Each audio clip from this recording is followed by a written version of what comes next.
Your car could be powered by the same materials that were in the battery from your grandparents' vehicle. Think about that. Up to 99% of a car battery is recyclable. And here to take us into the process this Earth Month, Ray Shemansky. He's with Johnson Controls Power Solutions, the world's largest manufacturer and recycler of automotive batteries. Good morning, Ray. How are you? Hi, I'm fine. Thank you. Very interesting topic this morning. So the first question I have is, what happens to the used battery when we get a new one?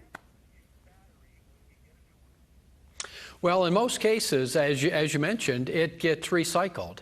Many of the materials that are in a automotive battery today, we can reuse in the manufacture of new batteries, and some of the components go into other consumer products as well. And so when you look at batteries, automotive batteries in the United States and in Europe today, over 95% of those batteries, of all batteries that are sold, get recycled. So it's really a great story. Yeah, it is. And I remember not too long ago I had to replace my battery, and I did it myself. And the used battery I took somewhere to get recycled. But what's happening to the batteries that are not properly recycled? Yeah, there's usually one of two situations that occurs. It either ends up in a landfill, or people will just leave it sitting in their garage or their workshop at their home. And that's really what we're trying to accomplish here today is make sure that the consumer understands how easy it is to take that battery that may be sitting in their garage or they don't know really what to do with and get it back into a collection center, and to ensure that that battery gets properly handled and recycled back into our network. You know, we've established over the last 100 years of doing business a network that last year actually processed through our recycling centers 8,000 batteries every hour of the year last year. So it's an astronomical number. But even though we've had that level of success in recycling batteries, we still believe that on an annual basis there's about 1 million batteries that go unrecycled every year. So we're really trying to get those out from, you know, behind the door or buried in your garage somewhere and back into a collection center so it can be reused and repurposed. Yeah, that recycling video that we saw on the screens just a few seconds ago, was that from Johnson Controls that we were looking at?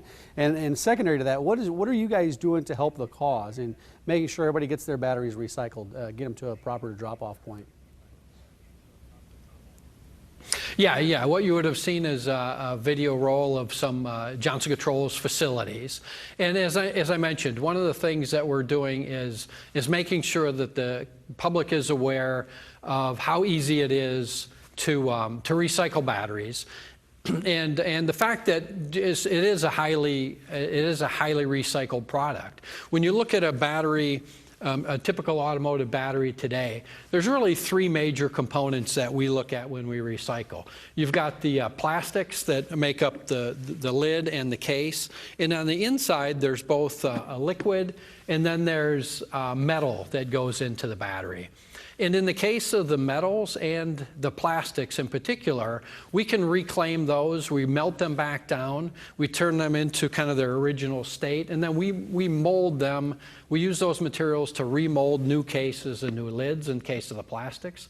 And in the case of the metals, we'll reshape the grids that go into the inside of the battery. Yeah. And so the metal that's used in an automotive battery is actually it actually is the most recycled material in the world, far more so than plastics, paper, cardboard, and so on. Yeah, we got to wrap this up. What are those four materials right in front of that battery case right there? What are those materials? Yeah, they're different resins that we turn the battery back into. And you know, as we are wrapping up, what I'd like to encourage your viewers to do is visit our website that we've established, recyclingmybattery.com. They can get more information about battery recycling, but more importantly, they can enter their zip code, and what it will show you is where you can take your battery back to be recycled in your local area. It's very easy. You're probably traveling past most of these locations on a daily basis already. We just want to get these back out of the garage and into the recycling network. Great point. You said recyclingmybattery.com. That's the website, Ray? Exactly, recyclingmybattery.com. And from April 17th until April 24th, for every visitor that we have to the website, in honor of both Arbor Day and Earth Day, which are within that time period, we are actually going to plant a tree on behalf of every one of the visitors that come to our website in national forests across the United States. Thanks, Ray, for your time. Nebraska is the home of Arbor Day. Thanks for your time. We appreciate it. You're welcome. Thank you. All right.